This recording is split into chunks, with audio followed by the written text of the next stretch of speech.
The desert wind howls through the abandoned streets of Sunrise, carrying with it the ghosts of better days and the weight of injustice that hangs heavy in the air.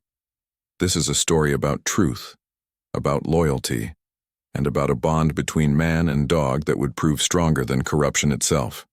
My name is Samuel Cross, and before you hear what they said about me in that courtroom, before you learn about the mocking laughter of Judge Harlan Webster, before you discover how everything changed when my partner dug up that badge in the courthouse yard, you need to understand who I was and what this town had become.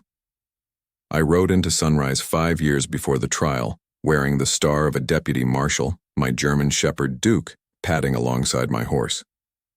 Duke wasn't just any dog. He was trained in the art of tracking, of sniffing out the truth that men tried to bury beneath lies and false witness. In the old frontier, they called dogs like him deputy dogs, and Duke had earned that title 100 times over. Sunrise had been a prosperous mining town once, built on silver and dreams. But when the veins ran dry, what remained was a skeleton of wooden buildings, a population clinging to the past, and men who'd learned that power filled the vacuum left by prosperity. The town council, led by cattle baron Marcus Thornton, ran Sunrise like their personal kingdom. And Judge Webster? He was their instrument of control, dispensing justice that favored the wealthy and crushed anyone who dared challenge the established order. If you're watching this story unfold, if you believe that truth matters even when the world tries to bury it, I invite you to subscribe to this channel. Share your thoughts in the comments below. Have you ever faced a moment when everything you believed in was tested? When the system itself turned against you?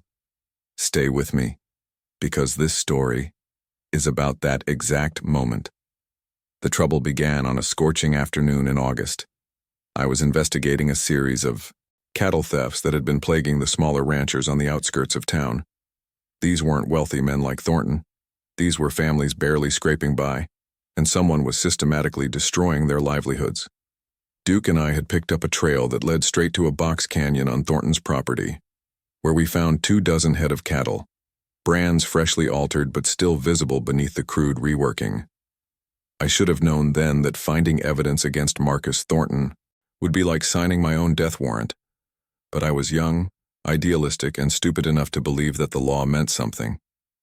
That justice wasn't just a word painted on courthouse walls to comfort the powerless, while the powerful did as they pleased. Duke stood beside me in that canyon, his ears alert, his instincts telling him what mine should have recognized. We were being watched. Within hours of returning to town to file my report, I was arrested. Not for failing to do my job, but for the very crime I'd uncovered.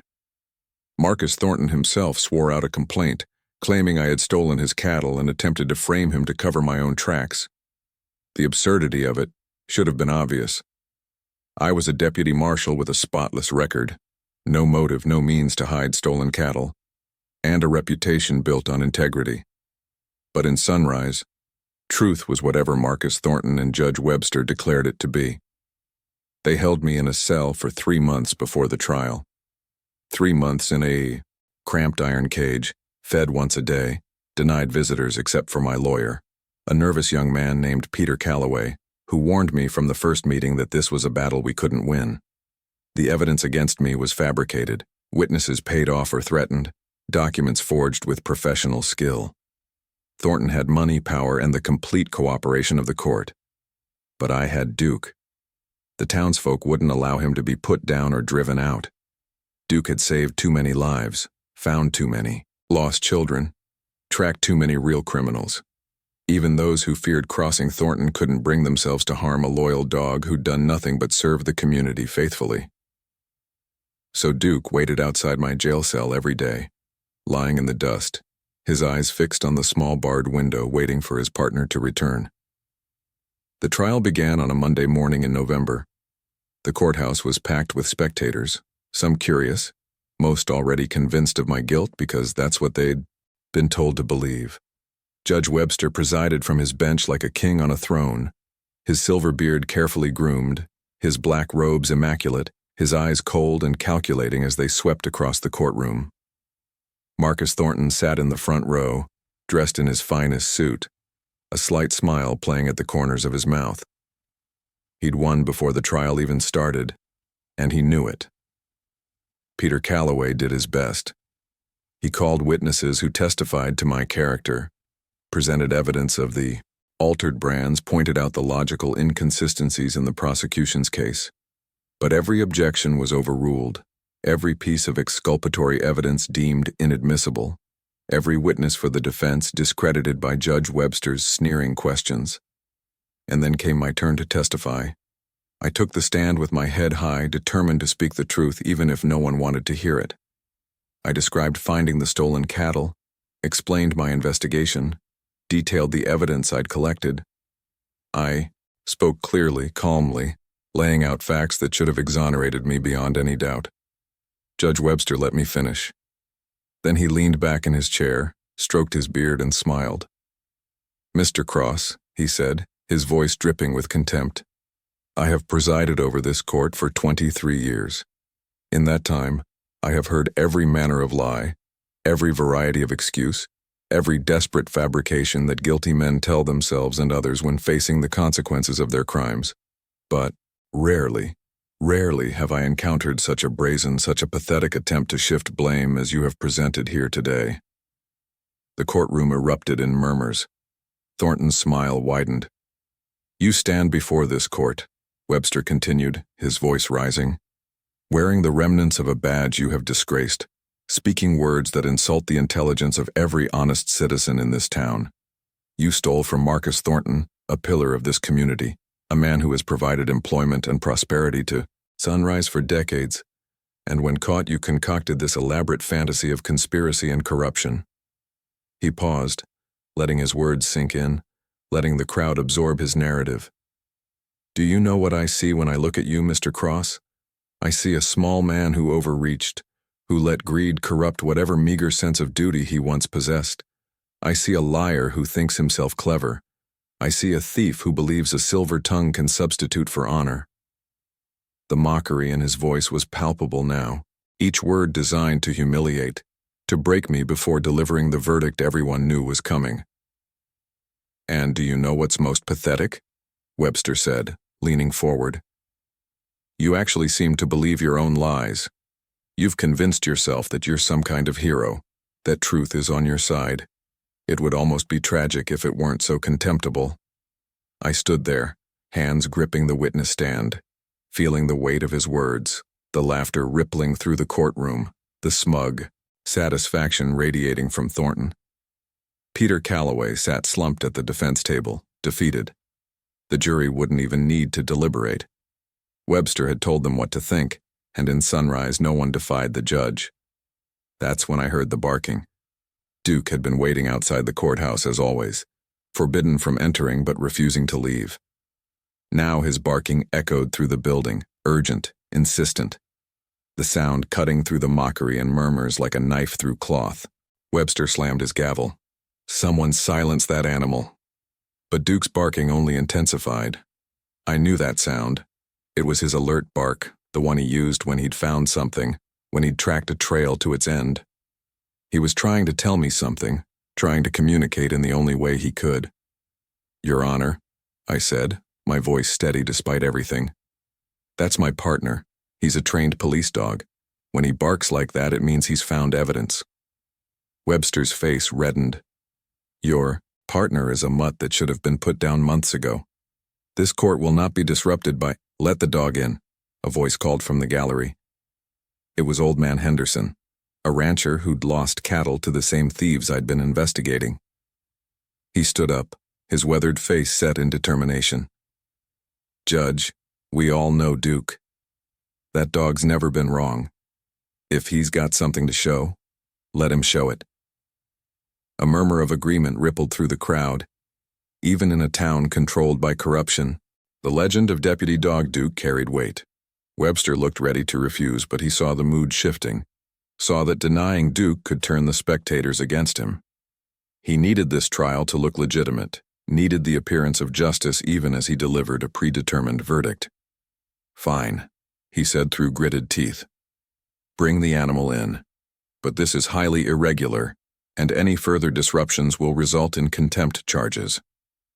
The bailiff opened the courthouse doors, and Duke bounded, in his powerful body moving with purpose, his nose already working. He didn't come to me. Not yet. Instead, he went straight to the judge's bench, circling it, sniffing, his behavior indicating he'd caught a scent.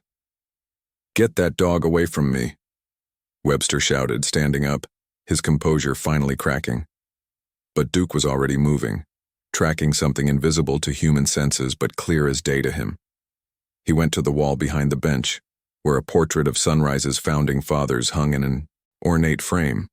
Duke jumped up, his paws scratching at the wall beneath the portrait, his barking reaching a crescendo. "Bailiff," Webster screamed, "remove that animal immediately." But I was already moving, vaulting over the witness stand railing, rushing to Duke's side. Peter Calloway followed, and several townspeople pushed forward, curiosity overwhelming courtroom protocol.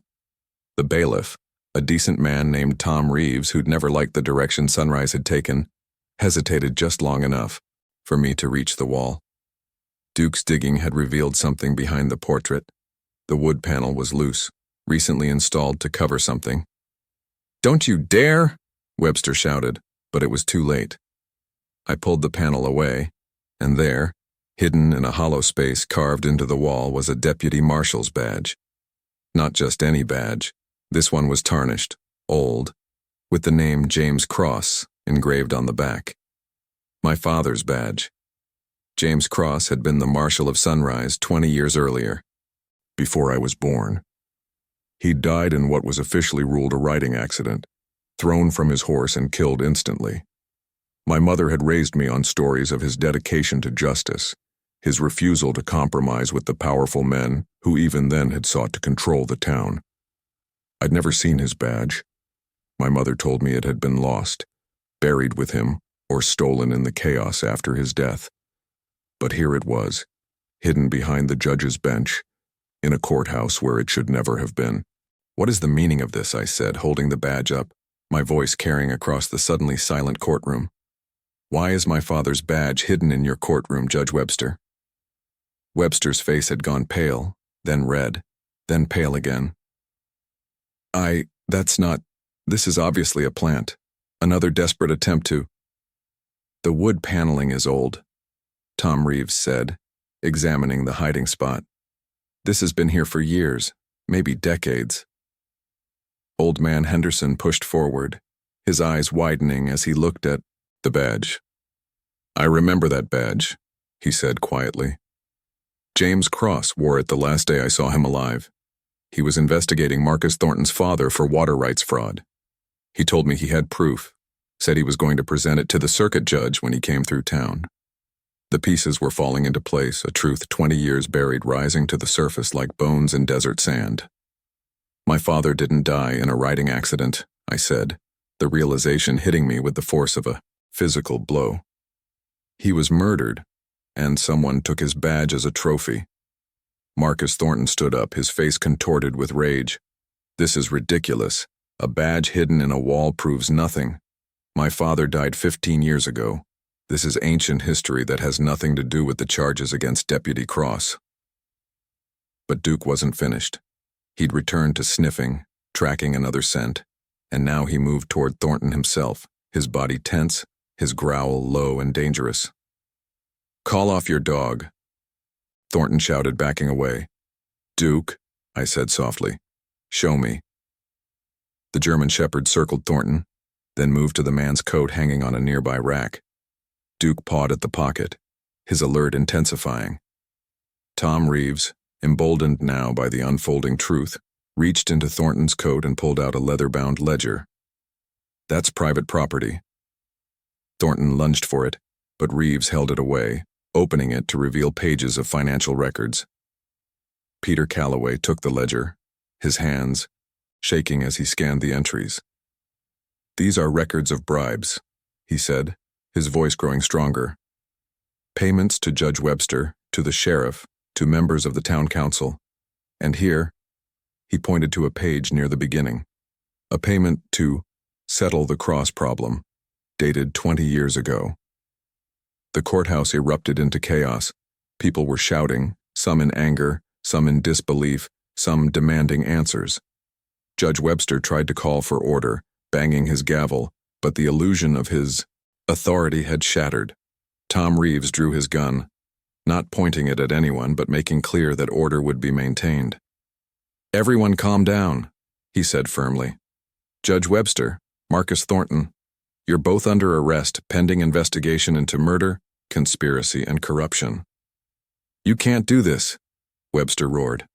"I am the law in this town." "No, sir," Tom said quietly. "You were just a man who broke it. If you're still watching this story unfold, if you're feeling the weight of this moment as I felt it standing in that courtroom, I want you to take a second to like this video and leave a comment. Tell me, do you believe one person, one dog, can stand against corruption? Because what happened next proved that belief is what separates civilization from chaos. The investigation that followed was swift and thorough. A circuit judge arrived within days, bringing federal marshals with him. The ledger Duke had discovered contained evidence of decades of corruption, cattle rustling, land fraud, false arrests, and yes, the murder of my father, James Cross. The full story emerged in pieces, testified to by men who'd been silent for years, terrified of Thornton's power, but emboldened now by his fall. Marcus Thornton's father, Edmund, had been defrauding small ranchers in a complex water rights scheme when my father began investigating. Edmund Thornton bribed Judge Webster, young then but already corrupt, to dismiss any charges. When James Cross refused to back down, when he collected evidence that would have sent Edmund to federal prison, they decided to eliminate the problem. Webster arranged it. Edmund Thornton carried it out. They ambushed my father on the road outside town, made it look like a riding accident, and took his badge as proof that the job was done. Webster kept it hidden in the courthouse as insurance against his partner. If Edmund ever turned on him, the badge would implicate them both. 20 years later, the sins of the fathers had passed to the Yower sons. Marcus Thornton continued the corruption his father had established, and when I got too close to exposing the cattle rustling operation, history repeated itself. Frame the honest lawman, use the complicit judge to destroy his reputation, eliminate the threat to their empire. They'd accounted for everything except Duke, a dog who could track truth through layers of lies, who could find evidence that men thought safely hidden, who refused to abandon his partner even when the whole town had turned against me. Duke had not only saved my life, he delivered justice for my father and exposed a corruption that had poisoned Sunrise for a generation. The trial of Judge Webster and Marcus Thornton became legendary in territorial history. Both men were convicted on multiple counts. Webster died in federal prison 3 years later. Thornton served 15 years before being released, broken and forgotten. As for me, I was fully exonerated. The territorial governor offered me the position of marshal for Sunrise to rebuild the law enforcement that had been compromised for so long. I accepted with one condition, that Duke be officially recognized as a deputy marshal with a badge of his own. They agreed. Duke wore that badge for 7 more years, until age and a lifetime of service finally slowed him down. We'd rebuilt Sunrise together, restored trust in the law, brought genuine justice to a town that had forgotten what it looked like. New families moved in, honest businesses opened, and slowly the poison was drawn out. When Duke passed away at the age of 12, the entire town turned out for his burial.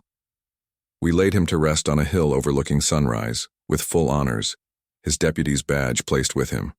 A stone marker reads, Duke, Deputy Marshal. In loyalty and truth, he never faltered. I stood at that grave for a long time after everyone else had gone, remembering that moment in the courthouse when he'd refused to let injustice stand, remembering how he'd dug up not just a badge but the truth itself. The old frontier was brutal and unjust, governed by unwritten codes that favored the strong over the weak. But it was also a place where courage mattered, where one righteous man or one faithful dog could change everything, where determination could break through corruption, where loyalty transcended species, where the bond between partners could outlast any scheme or conspiracy. People sometimes ask me if I ever regretted staying in Sunrise after everything that happened, if the mockery, the false imprisonment, the attempted destruction of my reputation left scars too deep to heal. The answer is complicated. Yes, I carry those scars. Yes. There are moments when I remember Judge Webster's contemptuous voice, his smug certainty that he'd destroyed me, and I feel the old anger rising. But then, I remember Duke's insistent barking, the way he refused to be silenced even when powerful men commanded it. I remember the moment that badge came out of the wall, and the truth came flooding after it like water breaking through a dam. I remember that justice is not just a word, and truth is not just a concept. They are things worth fighting for, worth suffering for, worth the mockery and doubt and long nights in a cell wondering if anyone will ever believe you. My father understood that. He died for it. Duke understood that. He lived for it. And in that courthouse, when everything seemed lost, when a corrupt judge was mocking me and a criminal was smiling and the whole town seemed complicit in a lie, a dog proved that truth cannot be buried forever. Eventually, if someone is brave enough, loyal enough, determined enough to keep digging, the evidence comes to light. That's the lesson of the old frontier, the real code that mattered beneath all the violence and harsh justice in rough settlements carved from hostile land. The lesson that integrity is not just about doing right when it's easy, but about refusing to compromise even when compromise seems like the only way to survive. Judge Webster thought he was untouchable because he controlled the courtroom, because he'd gotten away with murder and corruption for 20 years, because men like him always seemed to win in the end. He was wrong. Marcus Thornton thought his money and power made him immune to justice, that the badge meant nothing compared to the influence he wielded. He was wrong. And I learned that day that you're never really alone if you have even one loyal soul who believes in you, who sees the truth when everyone else is blinded by lies and bribery and fear. Duke was more than a partner. He was proof that honor exists, that loyalty isn't just a word humans teach dogs, but a reality dogs teach humans. He was a reminder that justice isn't about the system or the institutions or the men who claim to represent the law. It's about the willingness to stand for truth even when standing is dangerous. That badge he dug up saved my life, yes. But more than that it saved Sunrise. It saved a town from drowning in its own corruption. It gave people a reason to believe again that right could triumph over wrong, that the powerful could be held accountable, that one voice speaking truth could be louder than a chorus of lies. I served as Marshal of Sunrise for 30 years after that trial. I trained other deputies, both human and canine. I made sure that every officer who wore a badge understood what it meant. Not power, not authority, but responsibility. The responsibility to serve honestly, to investigate thoroughly, to stand up even when standing up means standing alone. I told every new deputy about Duke, about the day a police dog exposed a murder conspiracy and saved an innocent man.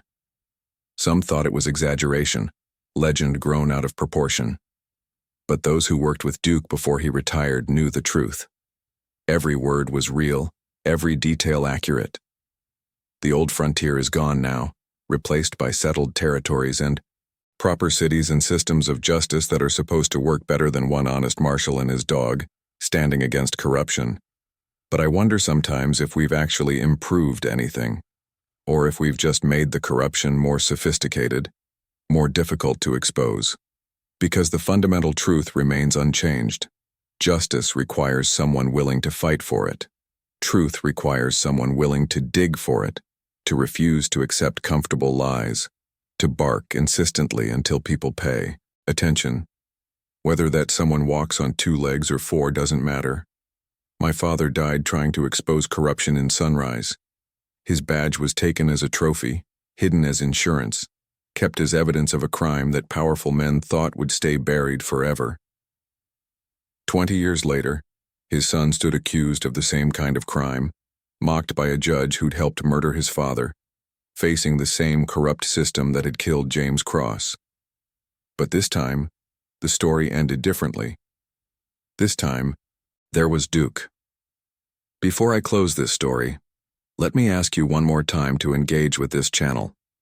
Subscribe if you believe these stories matter, if you think remembering the struggles of the past helps us face the challenges of the present.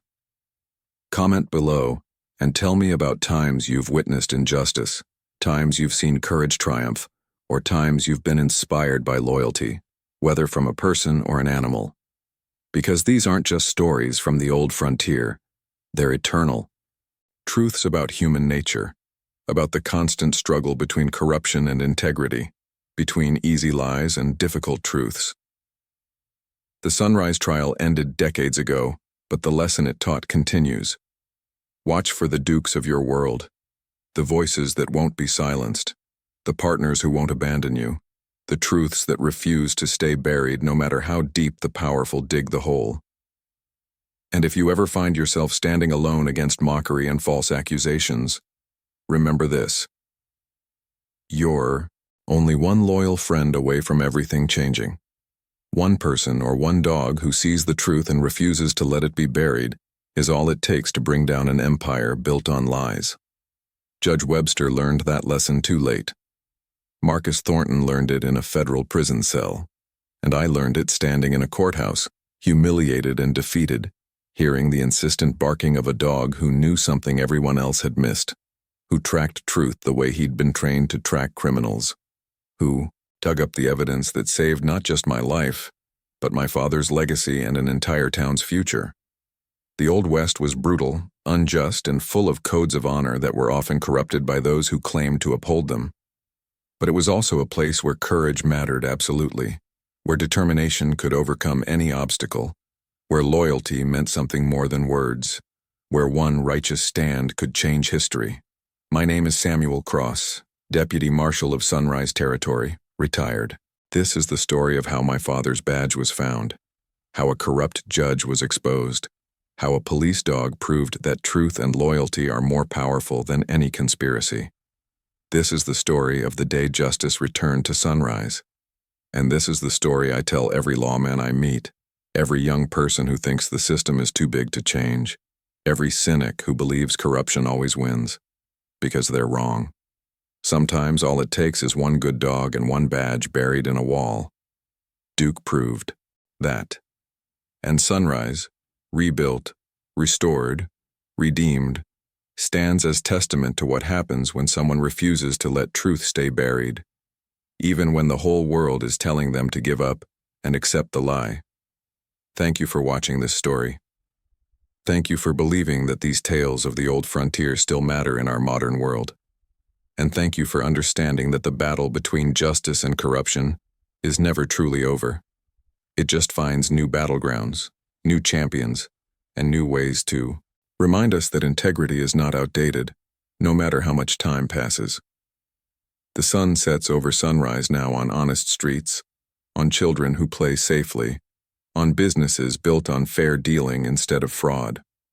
The courthouse where I was mocked still stands, but now it's a genuine place of justice, where the truth is heard and honored, and on that hill overlooking everything, beneath a stone marker and a deputy's badge, rests the dog who made it all possible. Duke, who never faltered. Duke, who never gave up. Duke, who proved that loyalty and truth are the only badges that really matter. This is his story. This is our story. This is the story of Sunrise and how justice came home. Tentar novamente el refazza para ter 55 minutos. The Sunrise Trial, a story of justice and redemption. The desert wind howls through the abandoned streets of Sunrise, carrying with it the ghosts of better days and the weight of injustice that hangs heavy in the air. This is a story about truth, about loyalty, and about a bond between man and dog that would prove stronger than corruption itself. This is a tale that will take us through betrayal, through darkness, through moments when all hope seemed lost, and finally, to a redemption that no one saw coming. My name is Samuel Cross, and before you hear what they said about me in that courtroom, before you learn about the mocking laughter of Judge Harlan Webster, before you discover how everything changed when my partner dug up that badge in the courthouse yard, you need to understand who I was, what this town had become, and how the seeds of corruption were planted long before I ever arrived. The story truly begins not with me, but with my father, James Cross. He was a legend in these territories, a lawman who wore his badge with a pride that came not from ego, but from genuine belief in justice. My mother used to tell me stories about him as I grew up, stories that shaped the man I would become.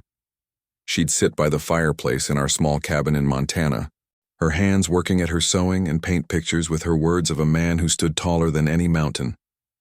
"Your father," she'd say, her voice soft with memory and grief, "never turned away from what was right, even when right was the hardest path to walk."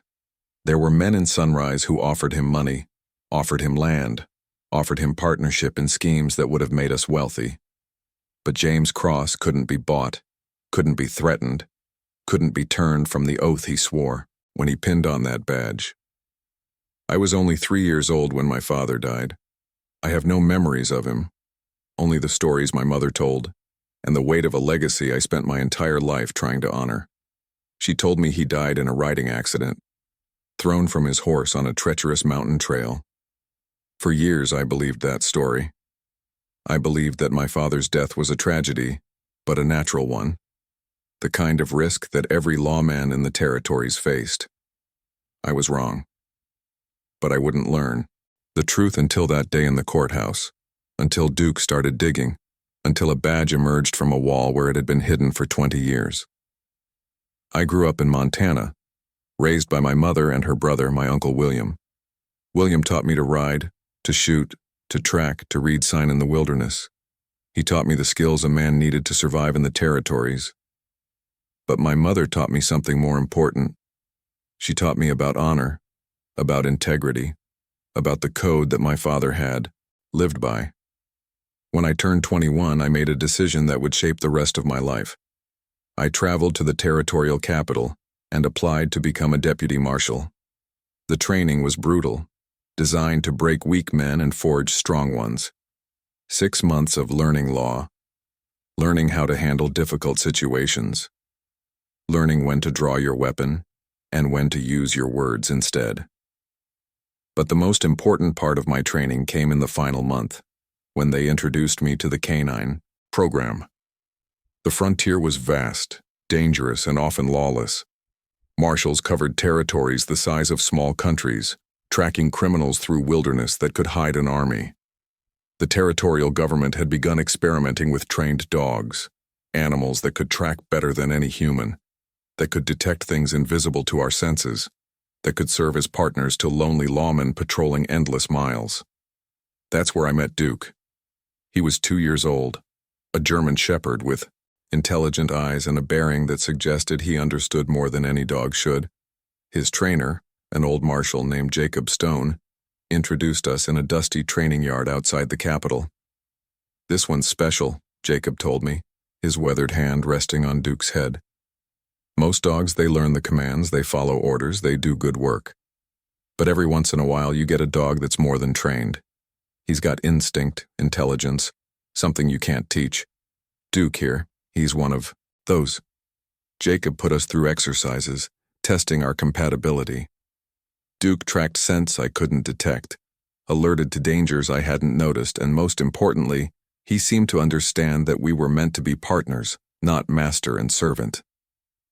"A deputy dog isn't a pet," Jacob explained as Duke sat beside me, his shoulder pressing against my leg.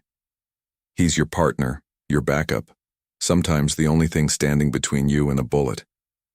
You trust him with your life, and he trusts you with his. That bond, that's what makes the difference between a good lawman and a great one." Over the next month, Duke and I became inseparable. We learned each other's signals, each other's patterns. I learned that Duke's ears would twitch in a specific way when he heard something suspicious, that his tail would stiffen when he caught a dangerous scent, that his low growl meant genuine threat, while his higher bark meant alert, without immediate danger. And Duke learned me. He learned when I was tired, when I was frustrated, when I was uncertain. He learned to read my moods and respond accordingly, offering silent support when I needed it, energetic enthusiasm when my spirits flagged, When I graduated from the Marshall training program, Duke graduated with me.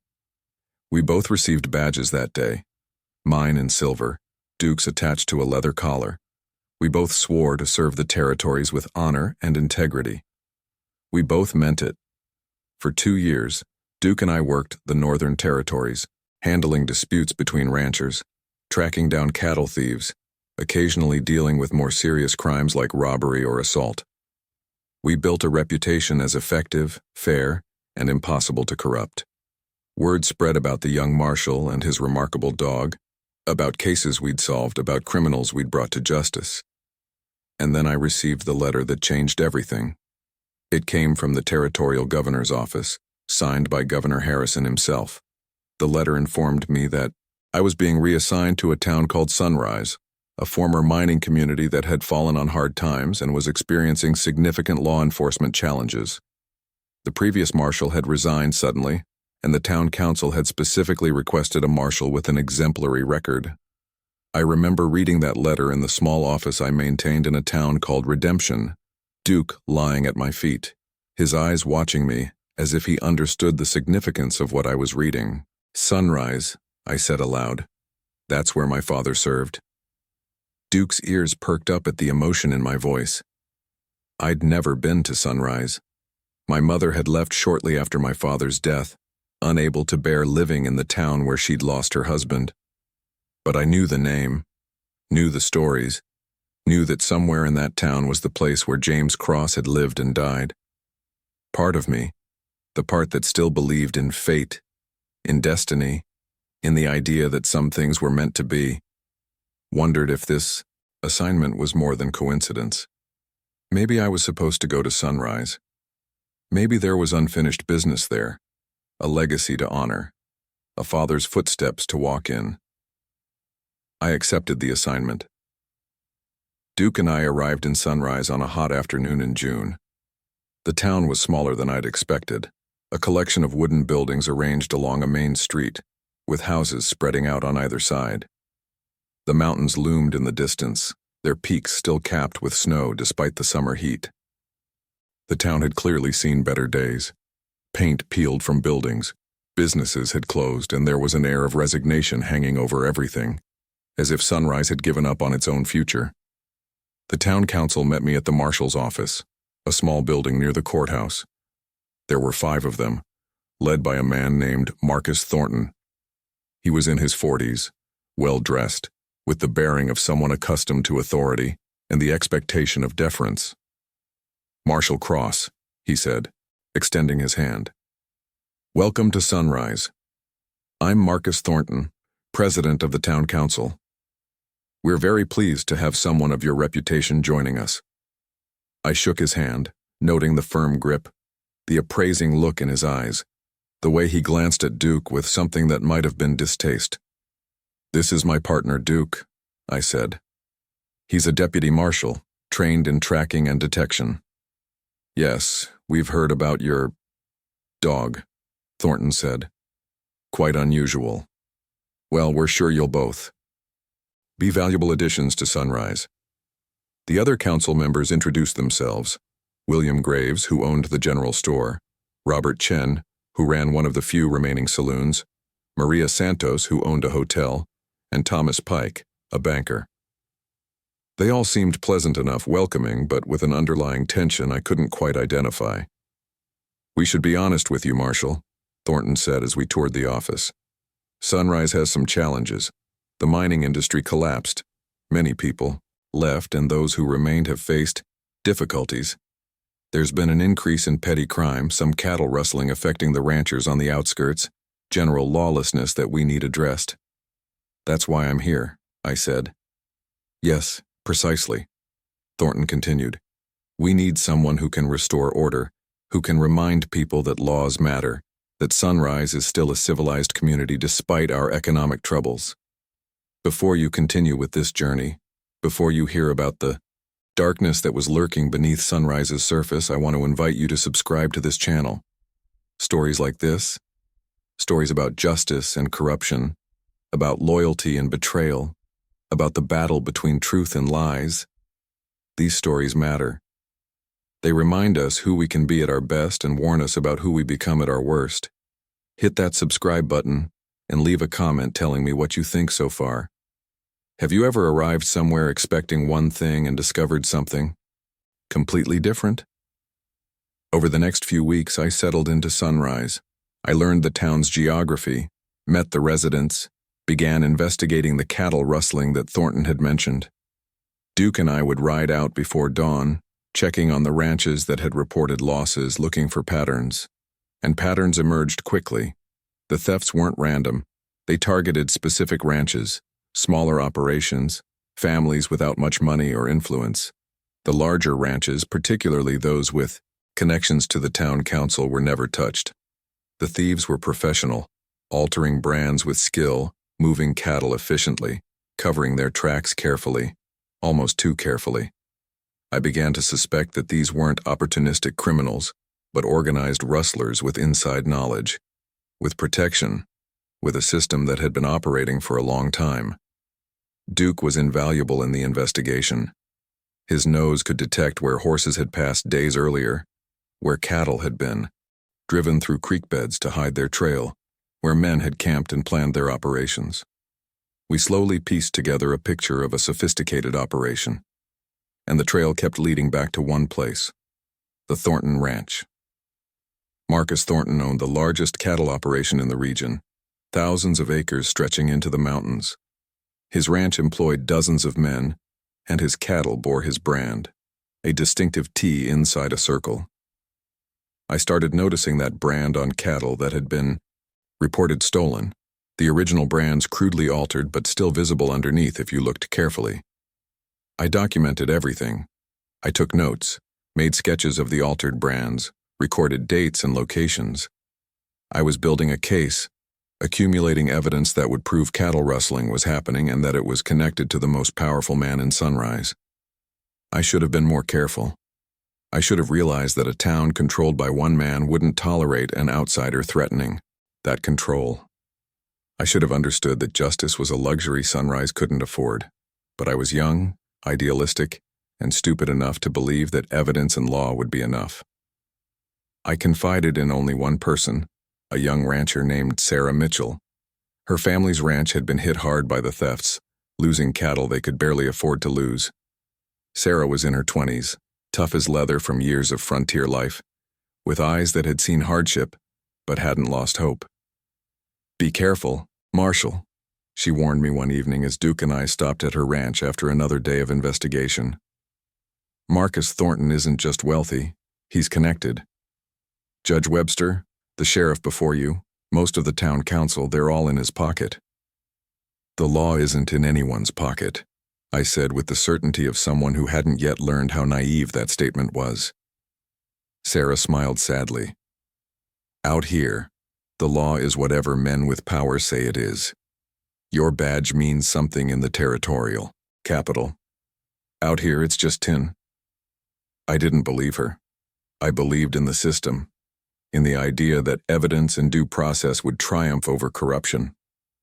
I was about to learn a hard lesson. The breakthrough came on a sweltering afternoon in August. Duke and I had been tracking a herd that had been stolen from the Henderson Ranch 3 days earlier. Duke picked up the trail where it crossed a creek, followed it through rough country, and led me into a box canyon on the southern edge of Thornton's property. And there they were, 24 head of cattle, the Henderson brand visible beneath fresh alterations, penned in a natural corral formed by canyon walls. I sat on my horse, staring at the evidence I'd been seeking for months. This was it. This was proof that Marcus Thornton was behind the rustling, that he'd been systematically stealing from smaller ranches to expand his own herd. Duke sensed my excitement, but also my unease. His ears were flat against his head, his body tense. He knew something I didn't, something his instincts were screaming. We were being watched. I didn't see the riders until they appeared from 3 directions, cutting off any escape from the canyon. 6 men, all wearing Thornton's brand on their gear, all armed. The leader was a hard-faced man named Jack Reeves, Thornton's foreman. "Well now, Marshall," he drawled, "looks like you wandered onto private property." "I'm following a trail of stolen cattle," I said, keeping my voice steady. Those cattle bear the Henderson brand under your alterations. Jack smiled without humor. That's so. From where I'm sitting, looks like you're the one with stolen cattle. These are Mr. Thornton's animals, been his for weeks. Got the papers to prove it. Papers can be forged. So can accusations, Jack said. Question is, who's a judge going to believe? A respected rancher who's been in Sunrise for decades, or a marshal who just arrived and might have his own reasons for stealing cattle? The trap closed with those words. They'd planned this, anticipated that I'd follow the trail, lured me into a position where the evidence pointed at me instead of them. Duke, I said quietly. The German shepherd was already moving, positioning himself between me and the nearest rider, his body low, ready to attack if needed. Call off your dog, Marshal, Jack said, his hand moving toward his gun. No need for anyone to get hurt. You're going to ride back to town with us. You're going to turn yourself in, and you're going to admit you've been rustling cattle. Do that, and we'll speak on your behalf at trial. Might even get you a lighter sentence. And if I refuse? Jack's expression hardened. Then we'll bring your body back instead and tell people you resisted arrest. Either way, you're finished in Sunrise. I considered fighting. I was a good shot, Duke was trained to attack, and we might have taken down 2 or 3 of them before they killed us.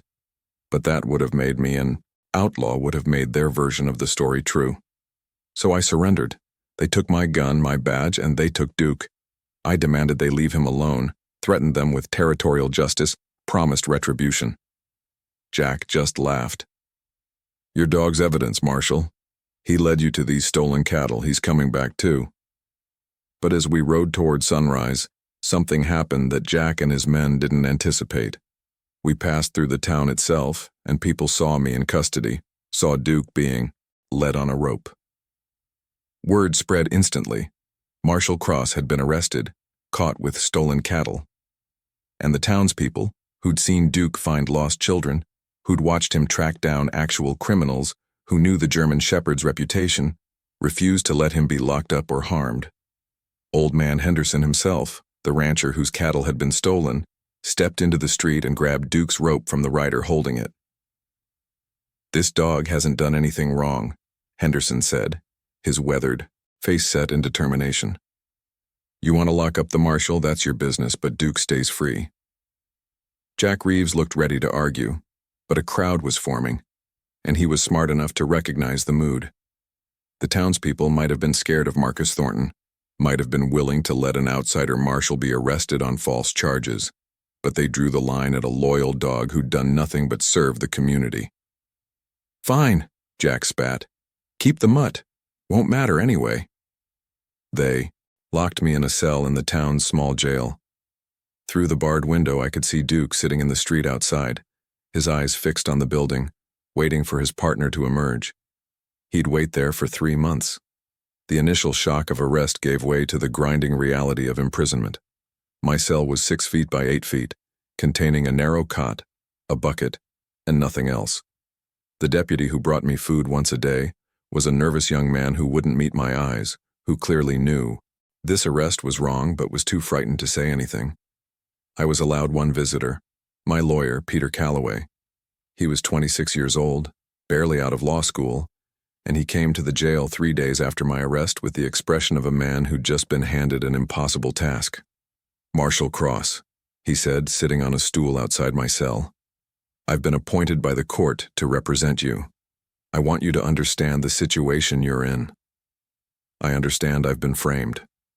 Yes, I believe you, Peter said quietly. But belief and proof are different things. They have witnesses who will testify they saw you with the stolen cattle. They have documents showing those cattle belong to Marcus Thornton. They have a judge who's already decided you're guilty. Judge Webster. Harlan Webster has presided over Sunrise's court for 23 years, Peter said. He's completely in Thornton's control. Every decision he makes, every ruling, every verdict, it all serves Thornton's interests. Then we appealed to the territorial court. Peter shook his head. That takes time, money, an influence we don't have. The trial is scheduled for November. 3 months from now, you'll stand before Judge Webster, and he'll convict you based on fabricated evidence and perjured testimony. I'll do everything I can, but Marshall, you need to understand. This is a battle we can't win through legal means. I gripped the bars of my cell, feeling rage and helplessness warring inside me. So what are you saying? I should just accept this? I'm saying we need a miracle, Peter said. We need something that changes the game entirely, something Webster and Thornton haven't anticipated. That miracle was lying in the dust outside my window, waiting. The months in jail were the hardest of my life. The physical discomfort was bearable. I'd slept rough on many trails, spent nights in rain and snow and brutal heat. But the mental torture of knowing I'd been framed, knowing that justice had been corrupted, knowing that the system I'd devoted my life to serving was being used as a weapon against me, that was almost unbearable. Duke never left. He slept outside my window, and every morning when I woke, his eyes were watching the cell, waiting. Townspeople brought him food and water. Children would pet him and talk to him. He became a symbol of loyalty that shamed the adults who'd allowed my arrest to happen. Sarah Mitchell visited when she could, bringing news from outside, telling me she was trying to gather evidence, trying to find someone with the courage to stand up to Thornton. Everyone knows you're innocent, she said during one visit. But knowing and saying are different things. They're afraid, Marshall. Thornton has destroyed people before. They've seen what happens to those who cross him. What happened to the last Marshall? I asked. The one before me? Sarah's expression darkened. Tom Brady was a good man, but not a strong one. Thornton owned him within a month of his arrival. Tom did what he was told, looked the other way when cattle disappeared, arrested whoever Thornton wanted arrested. He finally couldn't live with himself anymore and left in the middle of the night. That's when they sent for you. They wanted a clean Marshal so they could dirty him, I realized. They wanted someone with a reputation they could destroy. Or maybe they didn't know you'd be as stubborn as your father, Sarah said. My father?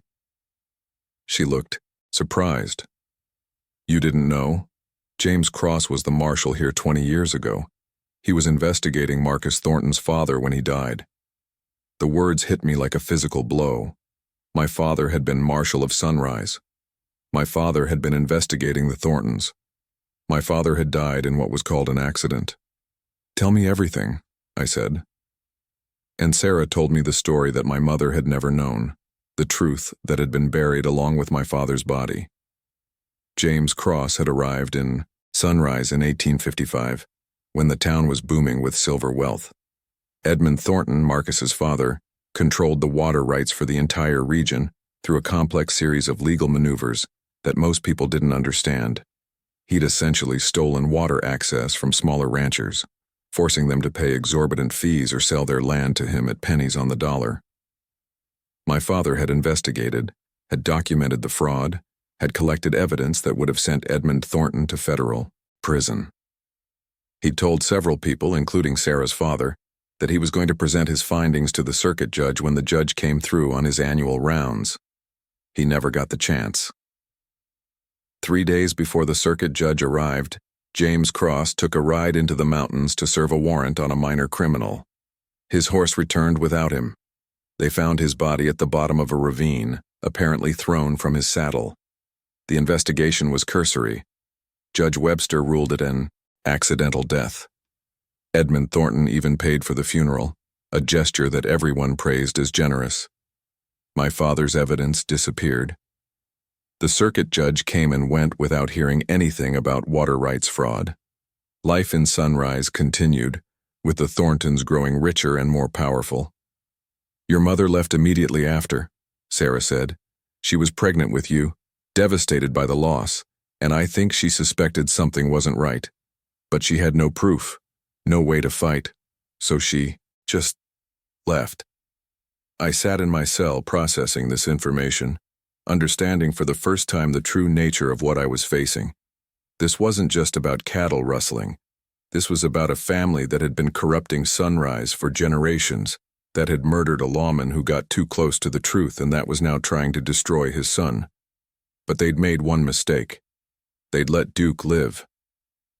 If you're still watching, if you're invested in this story of corruption and the fight for justice, take a moment to like this video and share it. These stories of the old frontier teach us that evil often wears respectable faces, that corruption can last for generations if good people remain silent. Comment below about times you've seen injustice and what it takes to stand against it. The weeks crawled by. Peter Calloway worked tirelessly, trying to find witnesses who'd testify truthfully, trying to gather evidence, trying to build a defense. But every door closed in his face. Witnesses recanted or disappeared. Evidence vanished. People who'd promised to help suddenly couldn't remember anything useful. Thornton's power was absolute. I spent my time in that cell exercising, keeping my mind sharp, refusing to let despair consume me. I'd talk to Duke through the window, and though he couldn't respond in words, his presence was a constant reminder that I wasn't alone, that loyalty still existed in a world that seemed devoid of it. Finally, November arrived, and with it, my trial. They moved me from the jail to the courthouse in chains, a humiliating display designed to prejudice anyone who might have doubted my guilt. The courthouse was packed with spectators, some curious, most already convinced I was guilty because that's what they'd been told to believe for 3 months. Judge Harlan Webster presided from his bench like an emperor on a throne. He was in his 60s, with a magnificent silver beard, sharp eyes, and the bearing of someone who'd never been seriously challenged in his life. He looked at me the way you might look at an insect you were about to crush, with mild interest and complete confidence. Marcus Thornton sat in the front row, impeccably dressed, his expression neutral, but his eyes gleaming with satisfaction. He'd won before the trial even started. The prosecution presented their case efficiently. Witnesses testified they'd seen me with the stolen cattle. Documents proved the cattle belonged to Thornton. Jack Reeves gave a performance, worthy of the theater, describing how he'd caught me red-handed with stolen livestock, how I'd threatened him, how he'd bravely brought me to justice despite my badge. It was masterful fiction. Peter Calloway did his best in cross-examination, pointing out inconsistencies, questioning motivations, suggesting alternative explanations. But Webster sustained every prosecution objection and overruled every defense objection. The fix was in, and everyone in the courtroom knew it. The prosecution rested their case, confident and smug. Then came my turn. Peter called character witnesses, law enforcement officers I'd worked with, citizens from other towns who testified to my integrity, even Sarah Mitchell, who spoke passionately about my dedication to justice.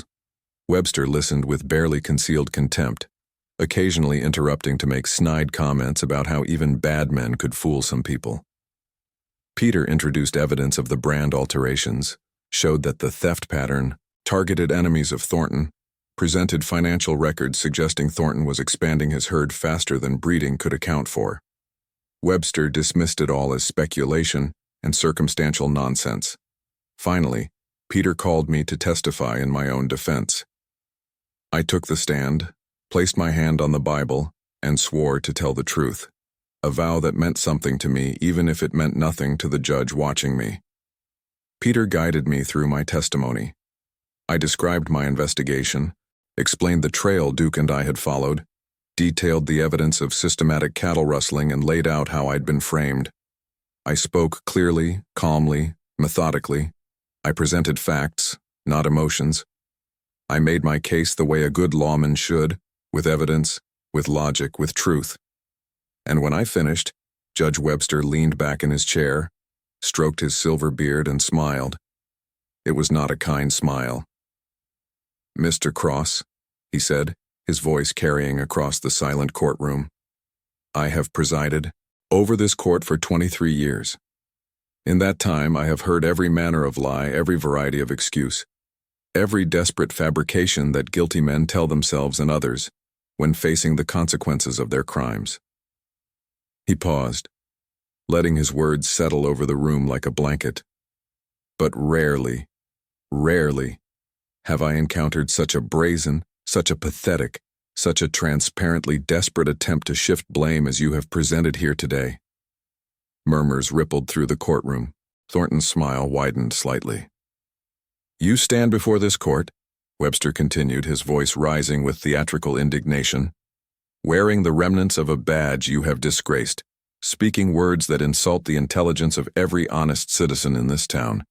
You were caught red-handed with stolen cattle belonging to Marcus Thornton, a pillar of this community, a man who has provided employment and prosperity to Sunrise for decades.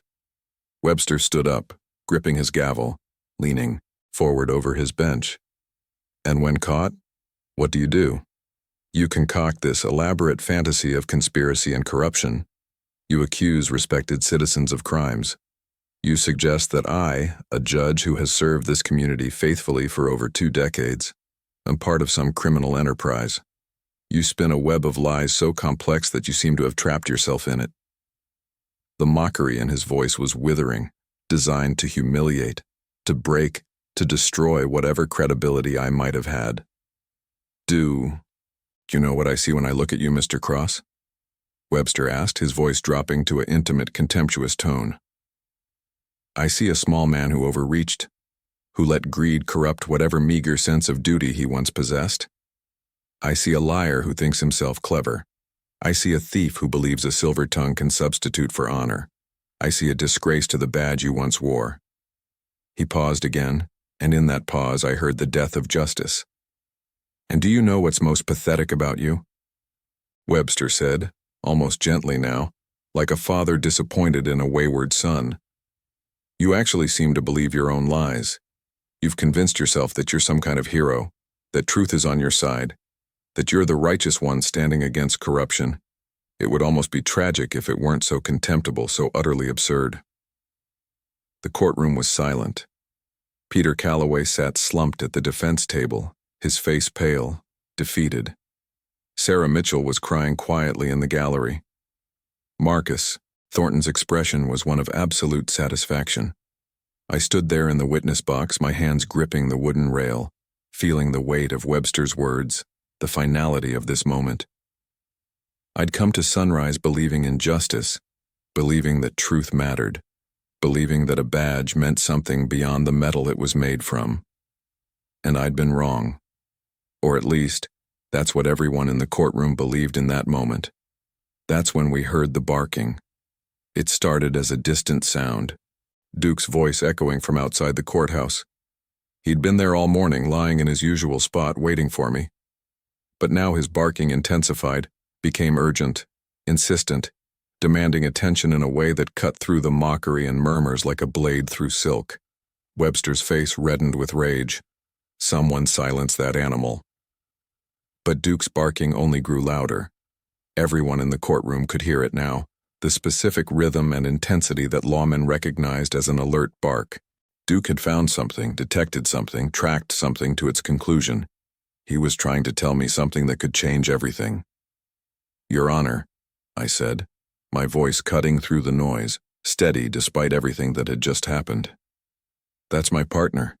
He's a trained deputy marshal with years of experience. When he barks like that, it means he's found evidence.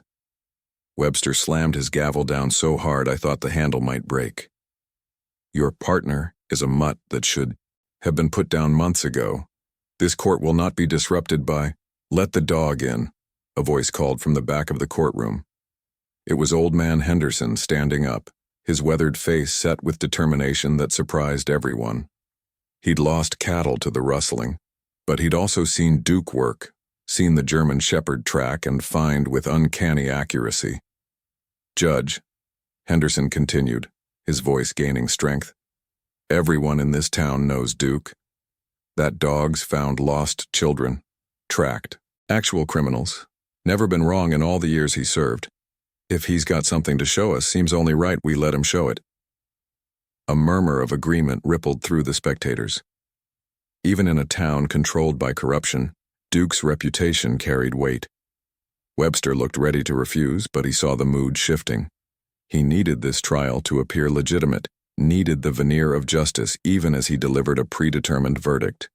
Refusing Duke could turn the townspeople against him, could reveal too clearly that this was a sham. "Fine," he spat through clenched teeth. "Bring the animal in. But this is highly irregular, and any further disruptions will result in contempt charges for everyone involved." The bailiff, Tom Reeves, no relation to Jack Reeves, the Thornton foreman, opened the courthouse doors. Tom was a decent man trapped in an indecent situation, and I saw relief flash across his face as Duke bounded into the courtroom. The German shepherd didn't come to me, immediately though I knew he wanted to. Instead, his nose was working, tracking something that only he could detect. He circled the courtroom, his body tense with purpose, his training overriding even his desire to reach his imprisoned partner. "Get that dog away from me!" Webster shouted as Duke approached the judge's bench, sniffing intently. But Duke was working now, doing what he'd been trained to do, following a scent that meant something significant. He circled behind the bench, his behavior intensifying, his paws scratching at the wall where a large portrait hung, a painting of Sunrise's founding fathers, looking stern and righteous in their formal clothes. "Bailiff!" Webster screamed, his composure completely shattered now. "Remove that animal immediately." But I was already moving, vaulting over the witness box railing, my chains rattling as I ran to Duke's side. Peter Calloway followed, and several townspeople pushed forward, curiosity overwhelming courtroom protocol. Tom Reeves, the bailiff, made no move to stop us. Instead, he stepped aside, his expression suggesting he wanted to see what Duke had found. Duke was digging at the wall beneath the portrait now, his claws finding purchase in a section where the wood paneling looked newer than the surrounding wall. He barked once, twice, 3 times, his specific alert that meant, "Here, this is it. This is what I've been tracking." I grabbed the portrait's frame and pulled. It resisted for a moment, then swung, aside on hidden hinges. Behind it, a section of the wall had been modified, wooden panels installed to cover a hollow space carved into the wall itself. "Don't you dare!" Webster shouted, but his voice had lost its authority, replaced by panic.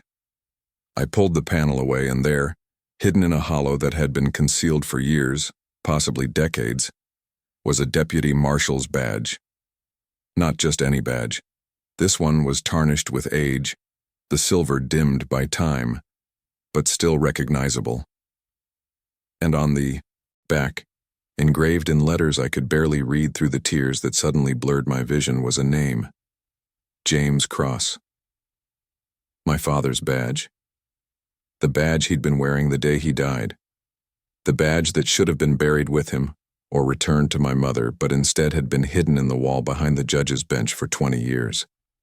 The courthouse erupted into chaos. People were shouting, some in shock, some demanding explanations, some beginning to understand the implications of what Duke had just revealed. I held my father's badge in my shackled hands, feeling the weight of it, the history of it, the terrible truth it represented. "What is the meaning of this?" I said, turning to face Judge Webster, my voice carrying across the chaos. "Why is my father's badge hidden in your courtroom, Judge Webster? Why would you have the badge of a man who died 20 years ago concealed behind your bench?" Webster's face had gone through a remarkable transformation, from red rage to pale, shock to a sickly gray that suggested a man watching his world collapse. That's not... This is obviously a plant," he stammered, his silver tongue suddenly failing him. Another desperate attempt by the defendant to... "The wood paneling is old," Tom Reeves said, examining the hiding spot with careful attention. "This hasn't been disturbed in years, maybe decades. Whoever put this here did it a long time ago." Old Man Henderson pushed forward, his eyes wide as he looked at the badge in my hands. "I remember that badge," he said, his voice thick with emotion. "James Cross wore it the last day I saw him alive. It was 3 days before he died, and he came to my ranch. He told me he had proof of Edmund Thornton's water rights fraud, said he was going to present it to the circuit judge. He patted that badge and told me, 'This badge means I serve justice, not men.' Those were his exact words. The pieces were falling into place now, a truth 20 years buried rising to the surface like bones in desert sand, like secrets that Earth could no longer hold.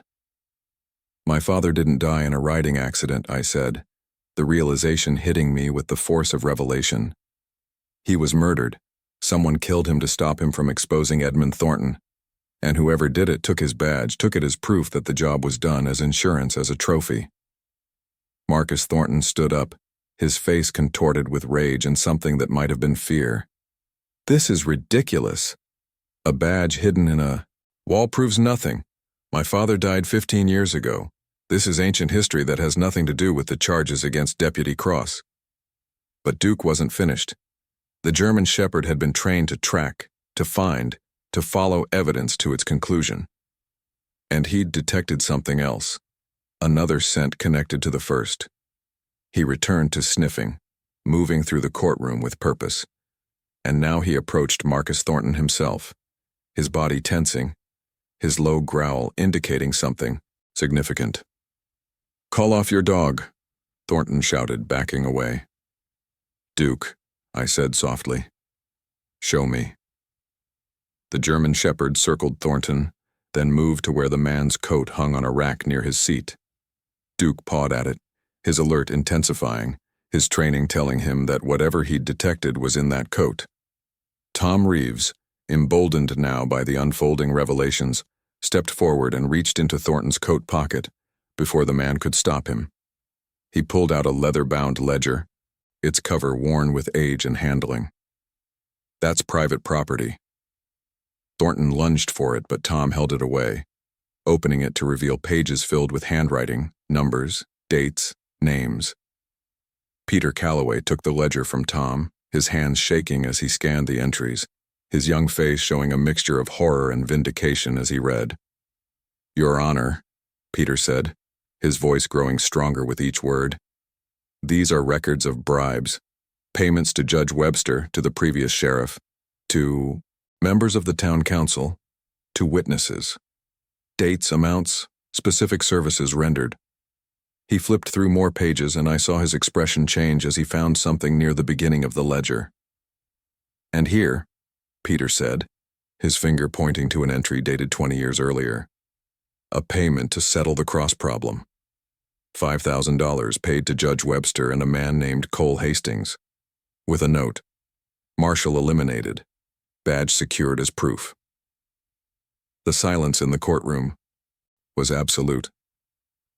Every eye turned to Judge Harlan Webster, sitting behind his bench, his silver beard no longer dignified but simply aging, his robes no longer impressive but merely cloth. His authority evaporated like morning mist under harsh sun. "You murdered my father," I said, my voice calm but carrying the weight of absolute certainty. "You and Edmund Thornton arranged it, hired it done, took his badge as proof, and hid it in your courtroom where no one would think to look. And you've been dispensing corrupt justice in Sunrise for 23 years, wearing the robes of a judge while protecting the family that paid you to commit murder." Webster stood up, his hands gripping the bench. "You can't prove any of this. That ledger could be fake. The badge could have been planted. This is all—" "The ledger is in Edmund Thornton's handwriting," Marcus Thornton said suddenly, his voice flat with defeat. Everyone turned to look at him. "I recognize it," Marcus continued, "and for the first time." I saw something in his expression that might have been shame or might have been simply exhaustion. My father kept meticulous records of everything, including things that should never have been written down. He was paranoid, terrified that his partners would turn on him, so he documented every crime, every bribe, every conspiracy as insurance. "Why do you have it?" Peter asked. "I found it after he died," Marcus said. "I kept it for the same reason he created it: insurance, leverage, reminder to Judge Webster and others that if they ever turned on me, I could destroy them." The courtroom was absorbing this, processing the confession, understanding the depth of corruption that had controlled Sunrise for decades. Tom Reeves drew his gun, not pointing it at anyone, but making clear that order would be maintained on new terms now. "Judge Webster, Marcus Thornton, You're both under arrest pending investigation into murder, conspiracy, and corruption." "You can't do this," Webster roared, his voice regaining some of its power. "I am the law in this town. I have served as judge for—" "You were never the law," Tom said quietly, his voice carrying more authority than Webster's shouting. "You were just a man who broke it. And now, finally, you're going to face justice for that." The next few hours were a blur of activity. Federal marshals were summoned from the territorial capital. A circuit judge arrived within days, bringing with him the weight of legitimate legal authority that Sunrise hadn't seen in decades. The investigation that followed was exhaustive. Marcus Thornton's ledger contained evidence of crimes spanning 20 years, cattle rustling, land fraud, witness intimidation, false arrests, bribery, and murder. The full story emerged in pieces, testified to by men who'd been silent for years, terrified of Thornton's power but emboldened now by his fall. The murder of my father had been carefully planned. Edmund Thornton, facing exposure for his water rights, fraud, had approached Judge Webster with a proposition: $5,000 to eliminate the problem. Webster, already in Thornton's pocket for smaller corruptions, had agreed. He'd hired Cole Hastings, a known killer operating in the territories, to ambush my father on a mountain trail. Hastings had done the job professionally, making it look like a riding accident. He'd taken my father's badge as proof of completion and delivered it to Webster. The judge, paranoid and calculating, had hidden it behind the bench in his courtroom, close enough to remind him of his crime, hidden enough that no one would ever find it. Or so he thought. He hadn't counted on a German shepherd with the nose to detect old metal and leather, with the training to follow evidence wherever it led, with the determination to never abandon his partner, even when his partner sat in chains, accused of crimes he didn't commit. The trial of Judge Harlan Webster and Marcus Thornton became legendary in territorial history. Both men were convicted on multiple counts. Webster received a sentence of life in federal prison for conspiracy to commit murder. He died 3 years into his sentence, his health broken by the transition from respected judge to convicted felon. Marcus Thornton received 15 years for cattle rustling, bribery, and conspiracy. He served his full sentence in a federal penitentiary, emerging in 1890 as a broken man who returned to Sunrise only to sell his remaining property and disappear into obscurity. Cole Hastings, the hired killer who'd actually pulled the trigger on my father, had died years earlier in an unrelated shooting, but his role in the murder was documented in the ledger and confirmed by witnesses who'd helped cover it up. As for me, I was not only exonerated but officially apologized to by the territorial governor. The charges against me were dismissed with prejudice, my badge was restored, and I was offered the position of marshal for Sunrise with a mandate to rebuild law enforcement that had been compromised for an entire generation. I accepted with one condition: that Duke be officially recognized as a deputy marshal, with a badge of his own and all the respect and authority that came with it. The territorial governor agreed immediately. He'd been following the case, had heard about Duke's role in uncovering the conspiracy, and he understood the symbolic importance of honoring a dog who'd done more for justice than most humans ever would. At a ceremony held in Sunrise's courthouse, the same courthouse where I'd been mocked and nearly convicted, Duke received his badge. It was attached to a leather collar made specifically for him, engraved with his name and rank: Duke, Deputy Marshal, Sunrise Territory. Duke sat at attention during the ceremony, his intelligent eyes watching the proceedings with what I swear was understanding. When the governor pinned the badge to his collar, Duke's tail wagged once, twice, and then he stood and walked to my side, pressing his shoulder against my leg in the gesture that meant partnership, that meant loyalty, that meant we were in this together. The audience applauded, and for the first time since I'd arrived in Sunrise, I felt like justice had actually been served. But rebuilding a town was harder than exposing its corruption. Over the next months and years, Duke and I worked to restore trust in the law. We investigated crimes fairly, arrested criminals regardless of their wealth or connections, and most importantly, we showed the people of Sunrise that justice could exist without corruption, that the badge meant service rather than power. It wasn't easy. Many of the old power structures resisted change. Town council members who'd been complicit in the corruption tried to maintain their influence. Businessmen who'd profited from the old system pushed back against reforms. But Duke and I were relentless. Every investigation was thorough.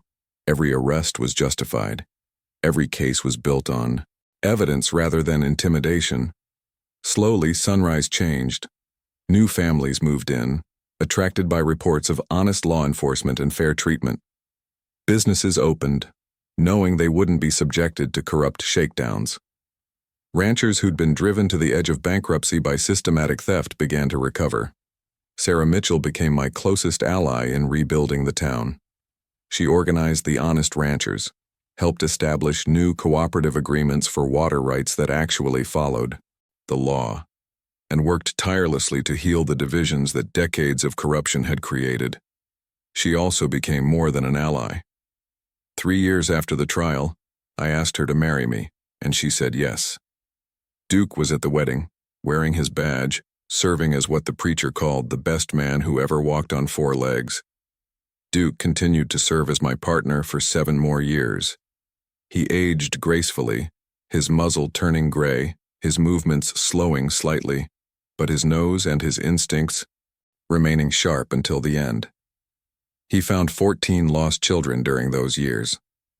He tracked 23 criminals to arrest. He uncovered evidence in a dozen major cases. And most importantly, he reminded everyone in Sunrise, reminded everyone who heard his story, that loyalty and integrity weren't just ideals but real, tangible things that could change the world. When Duke passed away at the age of 12, the entire town mourned. We buried him on a hill overlooking Sunrise, with full martial honors. Sarah and I stood at the grave as the sun set over the mountains, and I placed Duke's badge with him, along with my father's badge that had started everything. He'd want them together, I said to Sarah. 2 badges, 2 generations, 1 commitment to justice. A stone marker was erected carved from granite that would outlast us all. It reads, Duke, Deputy Marshal, in loyalty and truth, he never faltered. But before I finish this story, before I let you go, I need you to understand something important. This isn't just a tale from the old frontier. This isn't just history that happened and ended and has no relevance to your life today. The battle between corruption and integrity is eternal. It doesn't end because one judge is convicted or one conspiracy is exposed. It continues in every generation, in every community, in every moment, when someone has to choose between what's easy and what's right. Judge Webster and Marcus Thornton thought they were untouchable because they controlled the systems of power in Sunrise. They'd gotten away with murder and corruption for decades. They'd destroyed lives, broken families, and perverted justice so thoroughly that most people had simply accepted it as the way things were. They were wrong, but they were almost right. They would have succeeded if even one element had been different. If Duke hadn't been trained in detection, if the townspeople hadn't protected him, if my father hadn't hidden in that wall, if I'd given up during those 3 months in jail, if Tom Reeves had followed Webster's orders instead of his conscience, justice didn't triumph because of a system. It triumphed because specific individuals, human and canine, refused to accept corruption as inevitable. That's the real lesson of Sunrise. And that's why I'm telling you this story now, decades after the events, in a world that's changed in so many ways, but remains the same in this one critical way. The powerful still seek to abuse their power. The corrupt still seek to hide their corruption. And justice still requires someone willing to fight for it. If you're still watching this, if you've stayed with me through this entire journey from betrayal to redemption, from mockery to vindication, from despair to hope, then I want you to do something for me. Subscribe to this channel, share this story, and most importantly, remember it the next time you see injustice and think there's nothing you can do. You're wrong. There's always something you can do. Sometimes it's as simple as refusing to look away, refusing to accept the comfortable lie, refusing to let corruption pass unchallenged. Sometimes it's standing up when everyone else sits down, speaking out when everyone else stays silent, investigating when everyone else accepts the official story. Sometimes it's being the person who protects the Duke of your world, the voice that won't be silenced, the truth that won't be buried, the evidence that changes everything. I served as Marshal of Sunrise for 30 years after that trial. I trained dozens of deputies, both human and canine. I made sure that every officer who wore a badge understood what it meant. Not power, not authority, but responsibility. The responsibility to serve honestly, to investigate thoroughly, to stand up even when standing up means standing alone. I told every new deputy about Duke, about the day a police dog exposed a murder conspiracy and saved an innocent man from being convicted of crimes he didn't commit. Some thought it was exaggeration, legend grown out of proportion the way stories do when they're told and retold.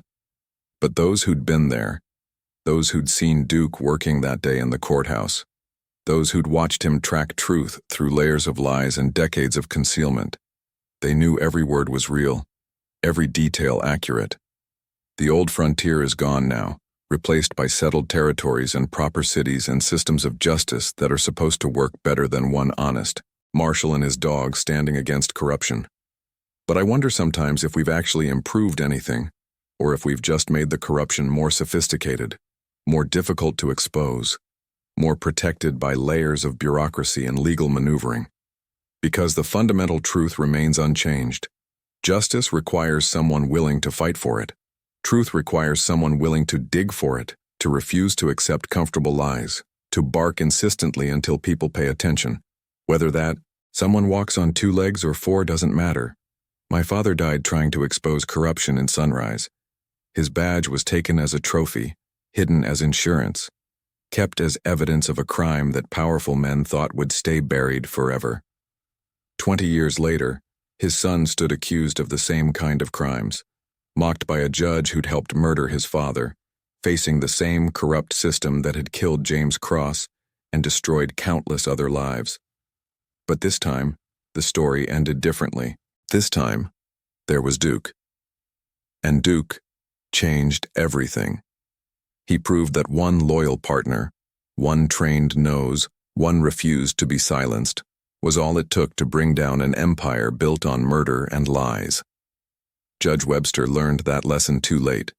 Sitting in a federal prison cell, his reputation destroyed, his power gone, his life reduced to the consequences of choices he'd made decades earlier.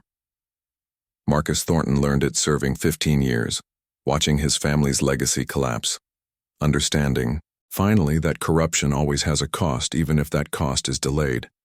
And I learned it standing in a courthouse, humiliated and defeated, hearing the insistent barking of a dog who knew something everyone else had missed, who tracked truth the way he'd been trained to track criminals, who dug up the evidence that saved not just my life, but my father's legacy and an entire town's future. The sun sets over Sunrise now on honest streets, on children who play safely, on businesses built on fair dealing instead of fraud, on a courthouse where genuine justice is served instead of being mocked. The old wooden buildings are being replaced by brick and stone, signs of prosperity returning to a town that was nearly destroyed by its own corruption. The Marshal's office where I spent 3 months in a cell is now a small museum, telling the story of what happened, preserving the lesson for future generations. And on that hill overlooking everything, beneath a granite marker that will outlast all of us, rests the dog who made it all possible. Duke, who never faltered. Duke, who never gave up. Duke, who proved that loyalty and truth are the only badges that really matter. When I visit that grave now, and I visit often, even though my own hair is gray and my own steps are slowing, I sometimes think I hear a distant bark carried on the desert wind.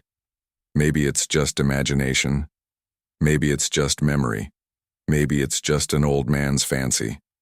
Or maybe it's Duke, still on duty, still alert, still watching over Sunrise and reminding us all that justice is never finished, truth is never fully secured, and corruption is never more than one compromise away from returning. The Old West was brutal, unjust, and full of codes of honor that were often corrupted by those who claimed to uphold them. But it was also a place where courage mattered absolutely, where determination could overcome any obstacle, where loyalty meant something more than words, where one righteous stand could change history. My name is Samuel Cross, Deputy Marshal of Sunrise Territory, retired. This is the story of how my father's badge was found, how a corrupt judge was exposed, how a police dog proved that truth and loyalty are more powerful than any conspiracy, how justice returned to a town that had forgotten what it looked like. This is the story of the day everything changed in Sunrise. This is the story of Duke, the dog who saved my life, avenged my father, and taught an entire town what integrity really means. And this is the story I leave with you now, with the hope that it reminds you that one person can make a difference, that one loyal friend can change everything, that truth cannot stay buried forever if even one brave soul keeps digging. Thank you for watching this story. Thank you for believing that these tales of the old frontier still matter in our modern world. Thank you for understanding that the battle between justice and corruption is never truly over.